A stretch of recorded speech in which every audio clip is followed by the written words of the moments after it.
Hello, and welcome to The Absurdist. I'm Sarah Painter, a New York-based journalist. And I'm Hattie Eshelman, an artist and metalsmith living in Central Virginia. And this is a podcast where we examine the various strange artifacts and stories that we discover on our little blue and green spinning rock. So today we've come up with some facts, some interesting, odd, eccentric facts to share, and I'm pretty excited about mine. Can I tell you about mine first? I would love to hear your fact. Okay, awesome. Or your first fact. Yes. So, Hattie, are you aware about the drama with Harry and Meghan Markle and the royal family? Short answer would be no. I know that they exist. Yeah. But I don't know much about them at all. That's fine.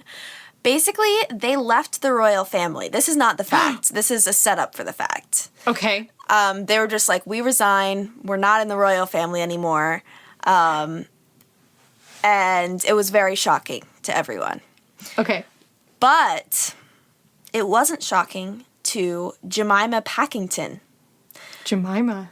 Mm-hmm. Jemima Packington is an English woman who claims that she predicted Harry and Meghan would step back from the royal family after reading some asparagus spears. Asparagus spears? I was going to try and make a joke about, like, witchcraft, and then you said reading asparagus spears. Yes, she is an asparamancers. What? Yeah, the world's only.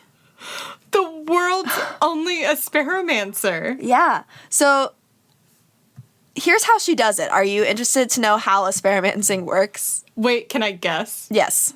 If I were trying to be an asparamancers, I feel like I would go somewhat of the tea leaves route, or the type of runes where you have like weird shaped bones and you throw them in the air and catch them and like however they fall. Yeah. Mm-hmm. So I'm guessing that she throws the asparagus. Yeah. That she throws the asparagus in the air, and then based on how they fall, she can somehow read what it means. Hattie, that's almost word for word what I had written down. Yes. Yes. That is what she does. And she actually says that she inherited the ability from her aunt who reads tea leaves. So you're also right about that connection. Wow. Yeah. Maybe Okay. you're an asparamancers. I might be. I just have never tried it before. Yeah. I'm not very practiced in my asparamancing. No.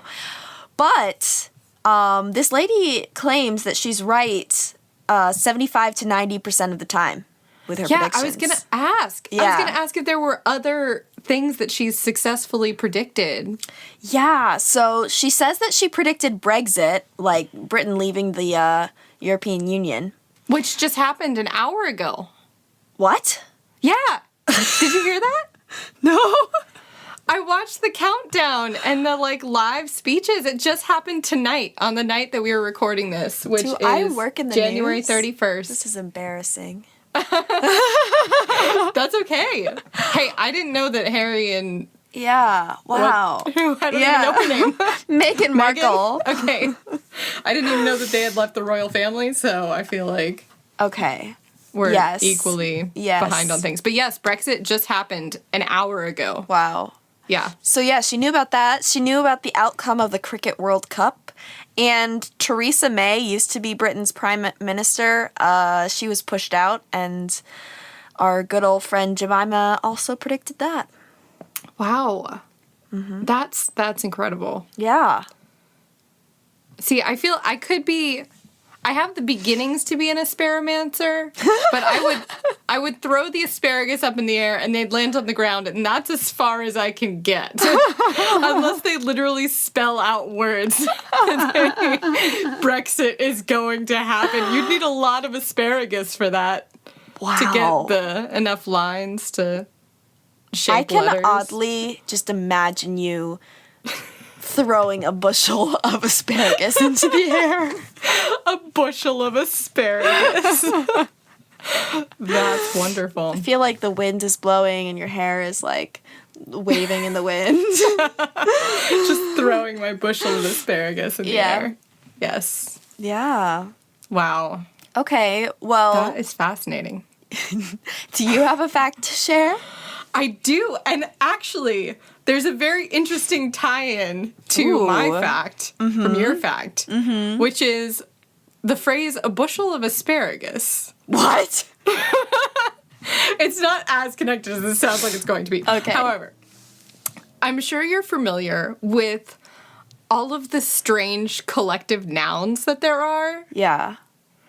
So, for example, for animals specifically, like collective nouns, because it's not always like a herd or a flock. And there are a lot of really interesting ones and like personal favorites, and I'm sure you have some favorites too, so I'd be interested to hear if you can think of them off the top of your head. But, so for example, a group of crows is a murder of crows. Yes. I knew that one. You have a flamboyance of flamingos. Ooh. Which is wonderful.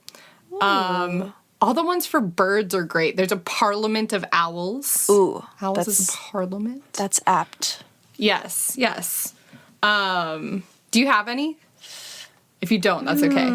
I honestly am just blanking, but I do love them when I come across them. They're so interesting. Yeah. I agree.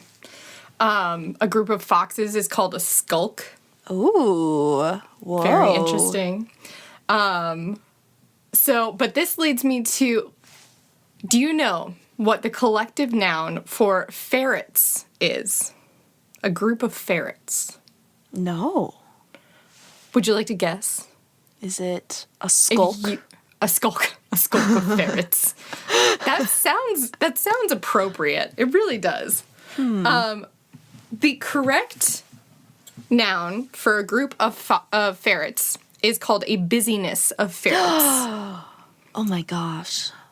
So, but the interesting thing about that is that over the years and years of this being a word, people were reading handwritten versions of it, and over time, all of these other words became incorrect spellings of the word and were then put into dictionaries. Oh. And so ferrets, the correct term is a busyness of ferrets, but you also have a beziness of ferrets, a fezziness of ferrets, a fezning, F-E-S-N-Y-N-G,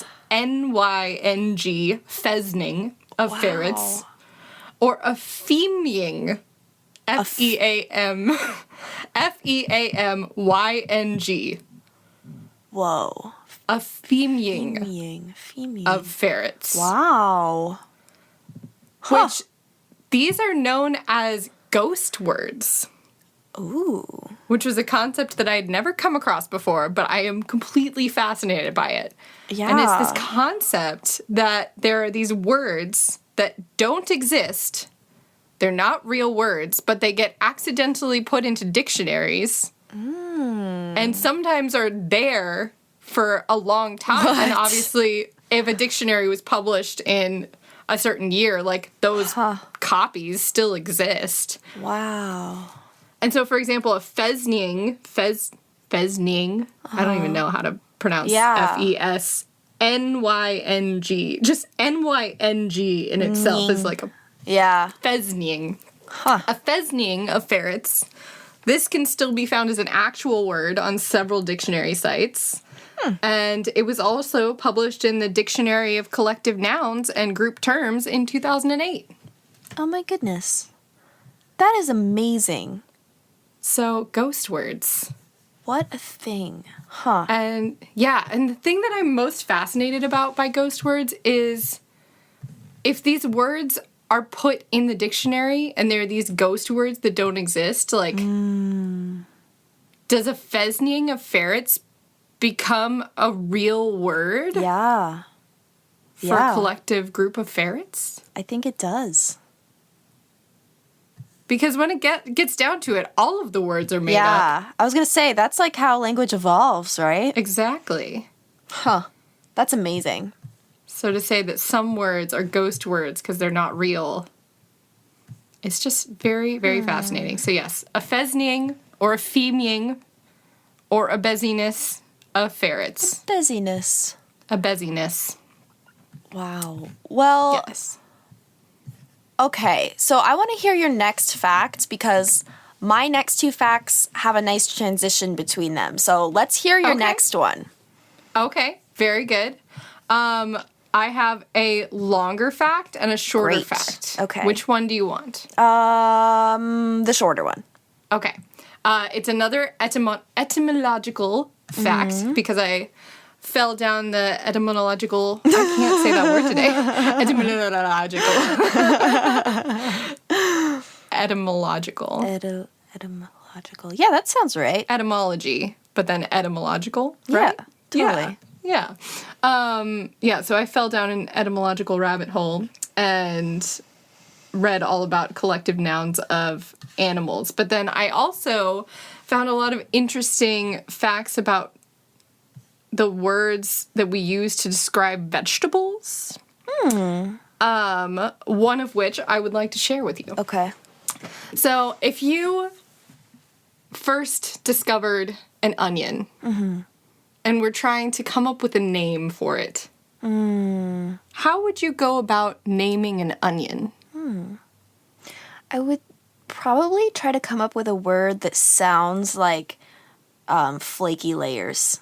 Flaky layers. Of tears. Flaky layers of tears. That could be the name of a band. Flaky layers of tears? Yeah. Oh, that is good. I'm going to write that down and I'm going to add it to my my list of band names of bands that will never exist, but that I keep in a phone on my phone. I like it. Or maybe I could just name it Josh. Josh the Onion. Josh, well, you wouldn't have the word onion yet, so it would just be like, this is a Josh. Yeah. Is that because someone named Josh makes you cry? No, I don't think I know a Josh. I'm just picturing a scientist discovering the onion and like chopping it up and crying and be like, well, we need a name for it, so I'll name it after you because you always make me cry. Oh, man. Josh. So the word onion is French oignon. I don't think I'm probably not pronouncing that right, but oignon from a Latin root which means a large pearl. Ooh. Yeah. What a beautiful name for an onion. I know. I'm going to look at onions completely differently from now on. Wow. Because they do look like a large pearl. They do. have that, like, luminescence and the, like... Also, some pearls are all different colors. They're not just white. Like, there are pearls that are, like, purpley and darker. And onions can be like that, too. And so, I just am enjoying this new perspective of onions as large pearls. I feel like we really take onions for granted. We do. Like, I've never appreciated an onion's beauty before. And, like, I'll appreciate the beauty of other vegetables. Right. What do you consider the most beautiful vegetable? Maybe a pepper. Those are pretty. Like a spicy pepper or like a green pepper? Like a bell pepper. Like a bell pepper. Yeah. Yeah. Bell peppers are quite lovely. Yeah. What do you consider to be the most beautiful vegetable? Well, the first thing I think of isn't a vegetable. The first thing I think of is ginger. Okay. That's fair enough. Yeah, I really love the way ginger looks. Yeah. It's like earthy. I love its shapes. Like, it grows in all of these bizarre and fascinating shapes. Ooh. And I love it. Huh. But yeah, in terms of a vegetable, I'm not sure what I would consider a beautiful vegetable. I find myself thinking about broccoli, but I don't think that broccoli is particularly gorgeous. No. I mean, leeks are pretty nice. They're nice looking. Did you ever see Cloudy with a Chance of Meatballs, too? I did! There's a leak in the boat! I just watched Cloudy with a Chance of Meatballs 2, like, last week. Again. And for our listeners who haven't seen it, they travel to this island where there's animated food, like, living food. And they're like, there's a leak in the boat! And, you know, the play on words. And the camera pans to a single onion-like sentient being who's sitting in the boat with them and screaming. Just screams at the camera. Probably funnier to see it, but it lasted in my memory. Yes. My sisters and I quote that all the time, like regularly. That's so funny. Like whenever leaks are mentioned, we'll quote that part of that movie. Yeah, that's why I bring it up. I can't think of leaks without that movie. I know. It's, yes. Yeah. Okay, well, yes. Speaking of food and animated food, my next story is actually kind of related to that. Our transitions are spot on. I'm so impressed with us. Okay, so Michael Bloomberg used to be the mayor of New York City, and now he's a candidate for president. And to be in the debates, you have to have like a certain number of donations, and he doesn't have any because he's a billionaire, so he's just paying for it himself. Okay. But being in the debates is like obviously a good thing. So he had his campaign team send out, in place of being in the debates, some PR material that was supposed to draw attention to his campaign. Okay. And it was tweets with the hashtag Bloomberg Facts. Okay. I read that his team had sent out some quirky tweets, so I went and looked for these quirky tweets and found that they were, in fact, quirky.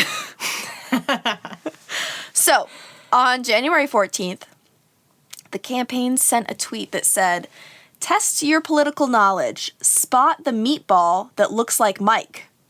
What? And then it's a picture of 3 meatballs, one with a superimposed picture of Michael Bloomberg's face. Nice. Yeah. So then they sent... Actually, I kind of have to like send you a picture of this because I feel like you're not getting the full thing.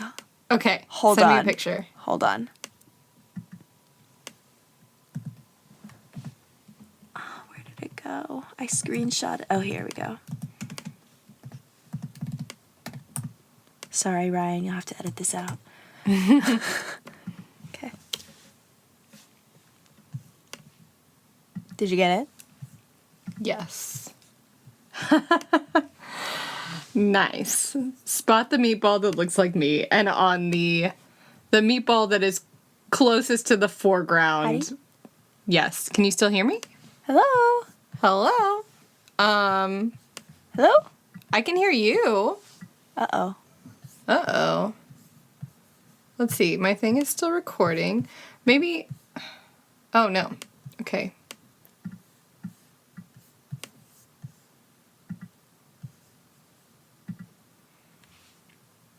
Hello? I lost you. Yes. Okay, I'm going to go back to video chat. Cool. Because I feel like I like it. Cool. So far, I think it's working out. I haven't been able to see you. Have you been able to see me? Yeah. Have you not been able to see me? Now I see you. Oh. Hi. Hello. Okay. Yay. Okay. I don't know what happened there. Okay. Technical difficulties. Technical difficulties. Ryan will fix it. Yes. So I received this. You sent me the picture of the meatball tweet. Yes. And so I'm just going to describe it. The meatball, it's a plate of meatballs, and then the meatball closest in the foreground has this, like, shadowy face over top of the image. So that it looks like he is a sentient meatball. Yes. Yes.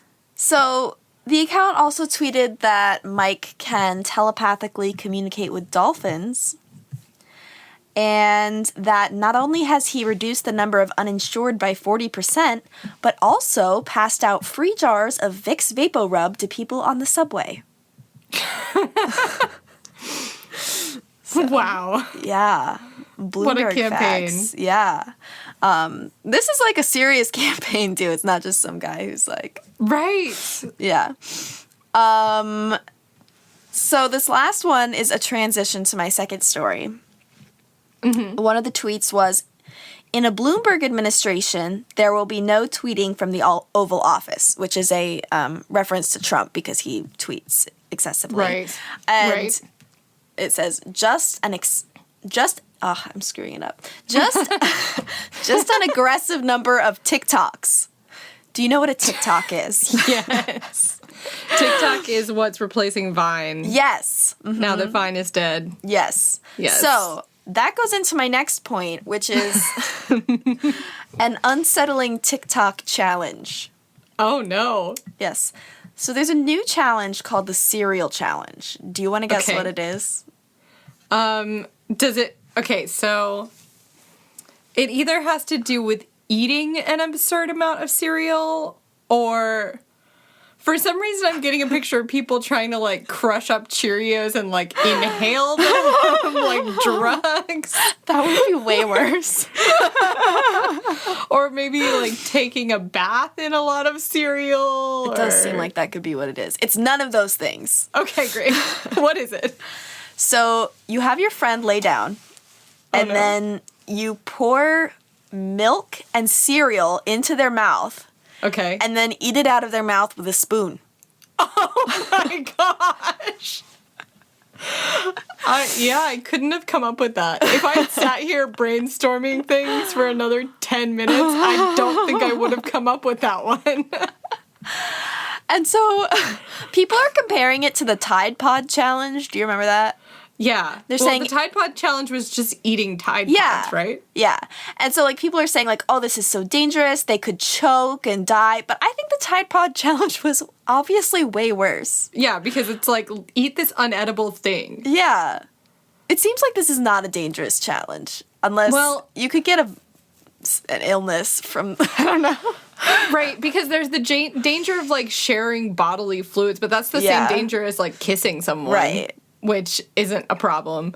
Listen, if you for the most part wouldn't eat cereal out of their mouths, don't kiss them. Right. Okay. That's my dating advice. Yeah. A basic, like, if you're willing to kiss someone, like, you should also be willing to eat cereal out of their mouth. It goes the other way, too. I think the biggest concern is for the person laying on the floor and their ability to, like, hold the cereal in their mouth. Yeah. Well... Which sounds tricky. Because you can, like, gurgle water. Yeah. But how, like, would you have to kind of gurgle the cereal? I think you could just close the back of your mouth. That's not really a thing. Like, well, I watched this one video where, someone's dog ate the cereal out of their mouth. Wow. And it was disgusting. And the caption said that he threw up afterwards. So the guy or the dog? The guy. Yeah. Yeah. That's fascinating. And I'm a little concerned, but I don't think that it's as dangerous as the Tide Pods challenge. Not at all. No. But wow. Yeah. Well, do you want to share your last fact? I would love to share my last fact. Okay. So, my last fact, I'm trying to think of how to connect it to cereal. So, my last fact, I want to share with you a couple of facts about my recent favorite artist of the moment, of the present time, that I just discovered in looking for strange and absurd things.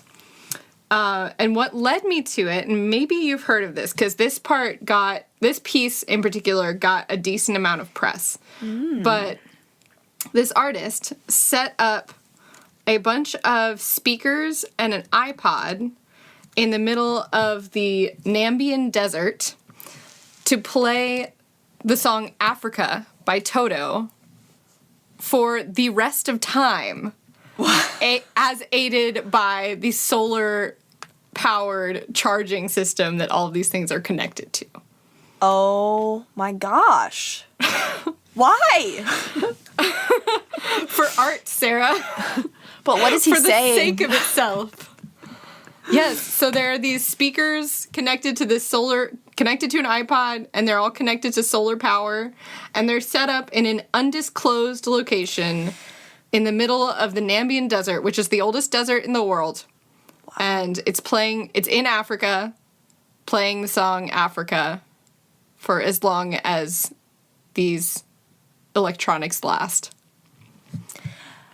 Is there a statement that's being made here about time or Africa or Toto? I can read you the little blurb on his website about this piece. It's pretty short. Okay. And one of the things about this artist is that what he does a lot of stuff that I think he just, like, lets it speak for itself and lets the viewer come up with their own interpretation. Yeah. But this is what he wrote about this particular piece. Set in the Namib Desert, which is not only the oldest desert in Africa, but the world, I set up a sound installation which pays tribute to probably the most popular song of the last 4 decades, Toto by Africa. The sound installation consists of 6 speakers which are attached to an MP3 player that only has one song on it, Toto's Africa. The song is put on a loop, and the installation runs on solar batteries to keep Toto going for all eternity. Wow. So I thought this was fascinating, and I was like, who is this person? So I went and looked up the artist, and his name is Max Stiedentopf, Siedentopf. That was a really good pronunciation. I don't know if it was right, but it sounded good. Well, I watched a YouTube video a couple of times of him saying his name so that I could try and get it right. Yeah. But, yes, Siedentopf. Whoa. And he's German, but he was raised in Nambia. So he's a Namibian German artist. And I went to his website, and his work is just fascinating. Ooh. He, so first of all, when you go to his website, the, cursor icon for where your mouse is a fish. Whoa, I love it. It's just like a fish, which I really appreciate. I used to make those changes on my computer in 2008, Yeah, exactly. Yeah. Exactly.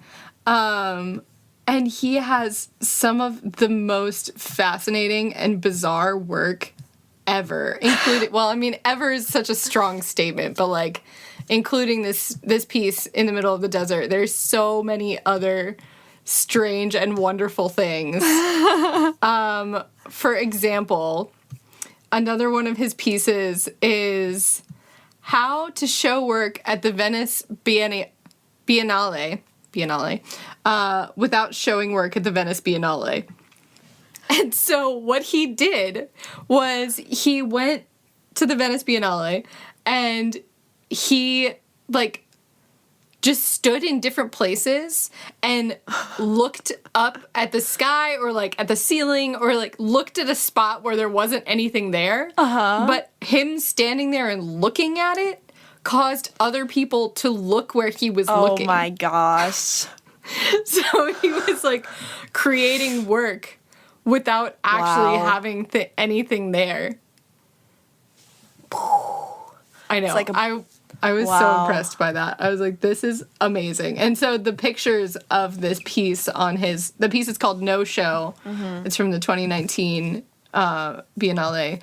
And it's just pictures of him looking up at these spots. And then the first picture will be him by himself. And then in the successive pictures, he's joined by other people, regular people who are going to see his art. And they're just looking to try and see what he's looking at. That is so funny. Another wonderful fact about him is that he wears glasses, and they're just, very minimal. So, if you were looking at it from far away, you might not notice that he was wearing glasses. But They're like kind of wireframe glasses, but one eye is round and the other one is a square. Oh, that's pretty cool. And those are his actual glasses that he wears. Wow. And he has a series called Passport Photos where, so the passport photo is just the head, right? Yeah. So he has all these like headshots and he has the chart for like what's required for a passport photo and like the inches away from the sides and everything.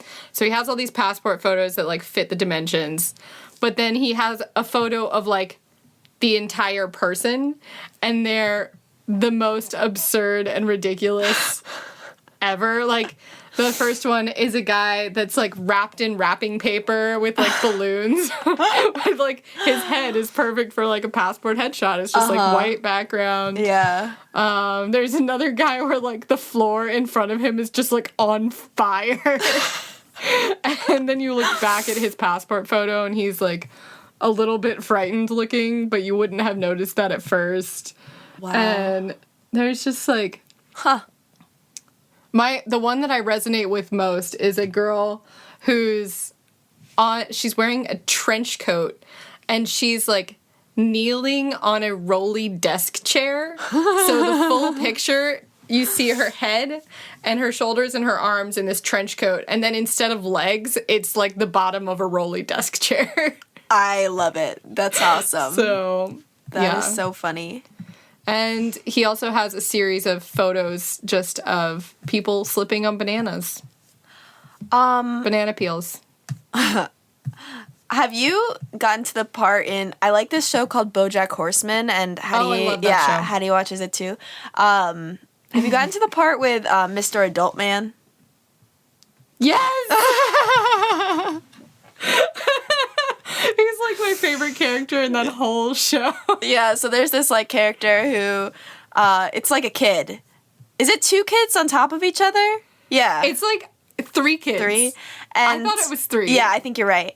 And they stack up on top of each other and wear a trench coat and go out and pretend to be an adult man and introduce themselves as Mr. Adult Man.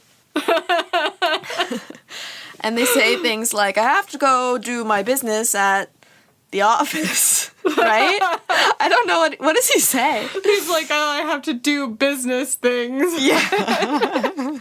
And like one of his hands is a broom. Yes, I forgot. And the other characters are like so aware. They're like, this person is clearly 3 children in a trench coat. But then one of the characters cat. is like, is falling in love with her, like thinks that he's a real person. And it's like, no, he's really sweet and sensitive. Like, I like him a lot. And like, and she's like, literally 3 kids in a trench coat. She's like, why do you have to be so critical? Oh my gosh, that is one of my favorite things ever. Doesn't he go by like Vernon or something? Oh yeah, think so. And guess what? What? 2 new episodes of BoJack Horseman just came out like today. Wow. Yeah. That's cool. I'm still catching up. I'm still behind, but that's exciting. I have prepared 2 underwhelming personal stories from my life this week. Would you like to hear them? I'm very excited to hear them. Okay. Neither of them, see, like, I usually like to have a really zany one and like because this is called Bizarre and Banal. Yes. Yes, this segment. They're both kind of like, but the first one is about my subway card. Okay. All the strange things are related to the subway. So, yes. So I've heard. Yes. So I have a Metro card that I swipe, and it says paid, and then you can go through the little turnstile. Mm-hmm.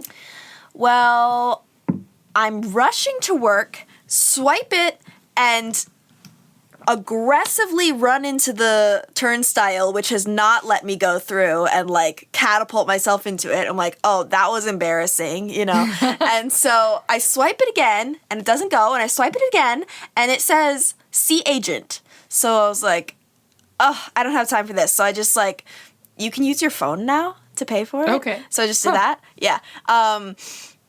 but only at certain stations. And on my way home, that station doesn't have it. So, all this to say, I go to the agent and I'm like, hey, my card says see agent. And she is like, okay, swipe it in the thing. And this thing is exactly like the swipers on the turnstiles, except it goes into her computer and tells like how much money you have on the card and stuff. And I swipe it and she says, oh, you have $18 on this card, but it's damaged, so you can't use it. Ugh. And I was like, wait, first of all, is it damaged if you can see that it... Yeah. Why does it just decide, like, oh, we don't accept this card. We know how much money's on it, but we don't accept it. But then I was like, okay, so what do I do? And she was like, take this envelope, mail it in, and then in about a month, you'll get your card back. You'll get a new card with the amount of money on it. I was like, a month? It just seems like an absurdly long amount of time. Yeah. I don't know. Because New York is so many people, too, though. Yeah, that's true. Like, I wonder how many other people are also having to mail in their cards. And there's some guy sitting in an office that's having to sift through all of those envelopes and print new cards for them and, like, assign the correct amount of money. Do you think it's just one guy, or do you think it's, like, multiple people? I don't know. It's probably assigned to an agency and, like... Yeah. Maybe multiple. I don't know. Or is it picturing, done? like, Yeah.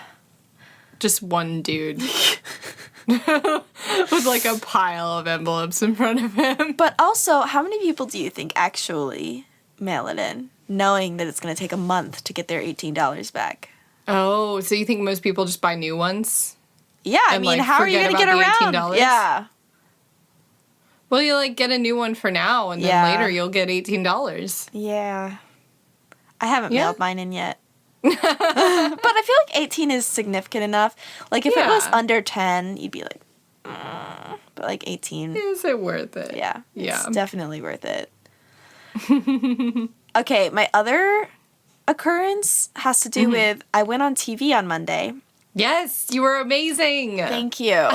And I was talking... So and I was talking about something having to do with Qatar, the country Qatar.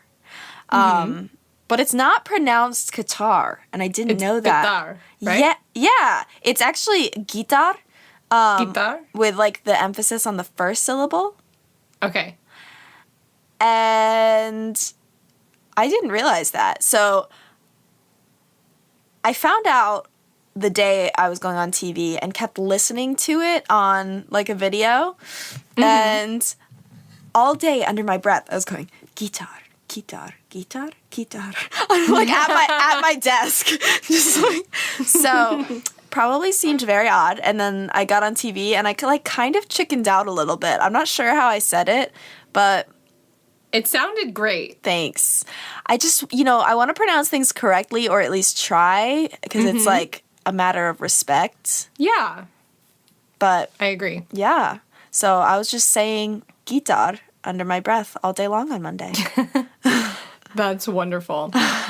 And what I noticed, because I watched it and it was so good, but what I noticed, and actually I made my sisters watch it too, and they noticed this as well, which is that you say it in a way that, at least to me, sounds like, oh, that's how you're supposed to say it. And the person interviewing you was pronouncing it Cutter. Yeah.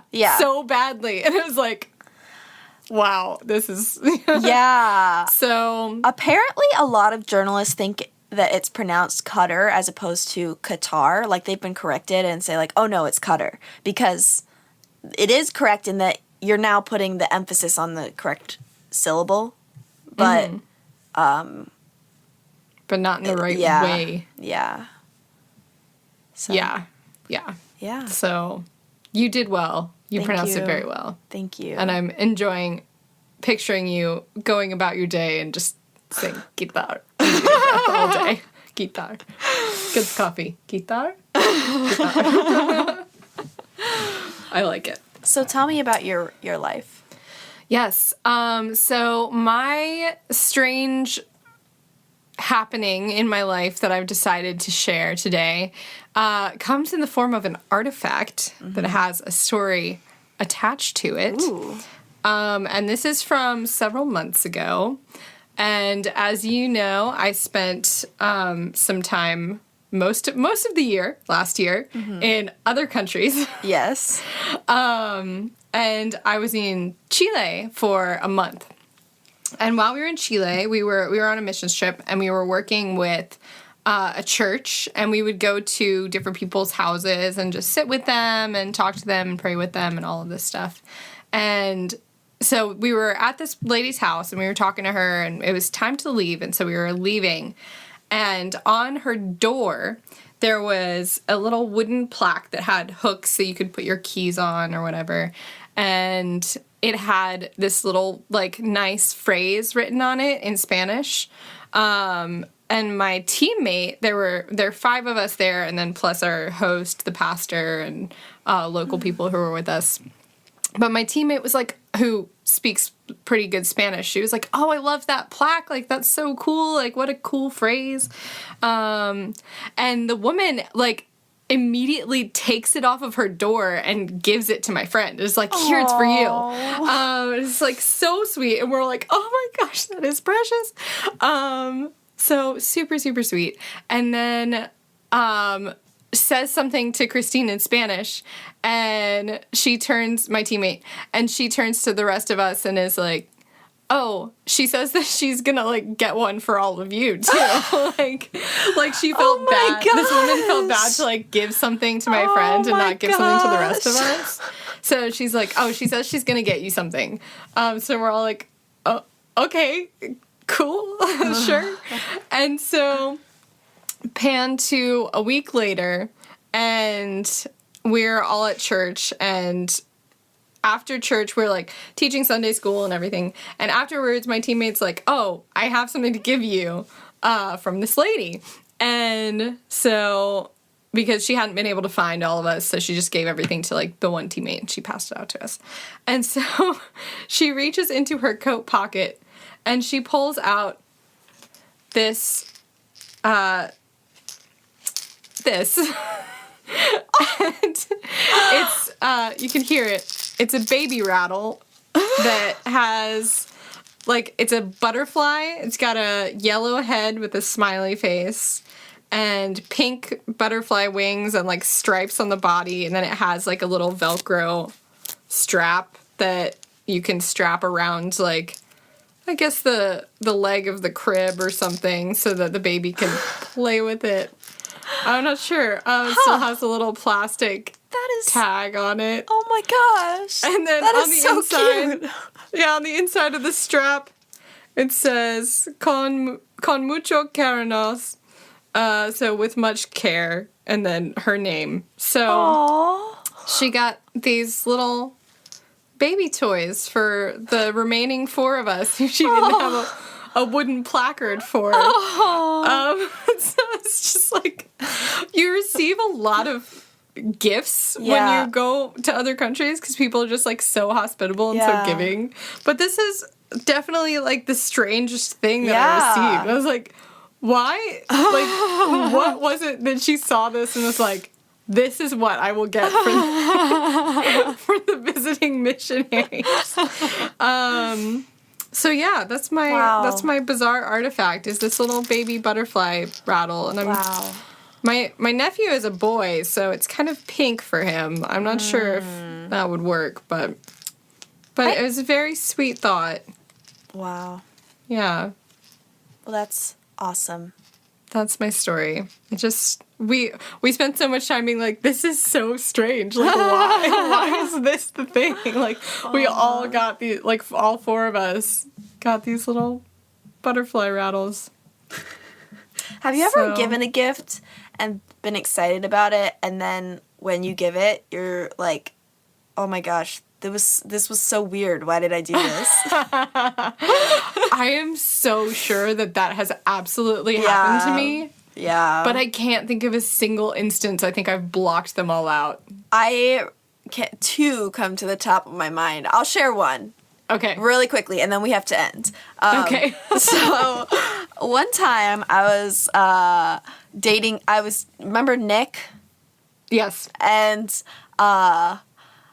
it was Valentine's Day, and I was like, okay, I'm going to get him a fort making kit. I was like, this is the most awesome idea I have ever had.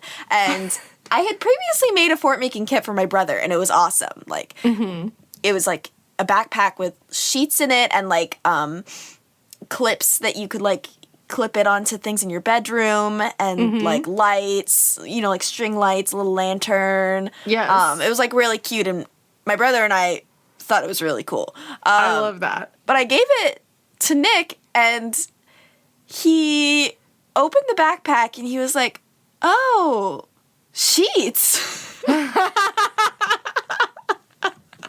And I was like, no, look at the tag. It's a tent making kit. And he was like, oh, okay. And then he was like, no. And I was like, you don't like it. And he was like, no, I actually needed new sheets. And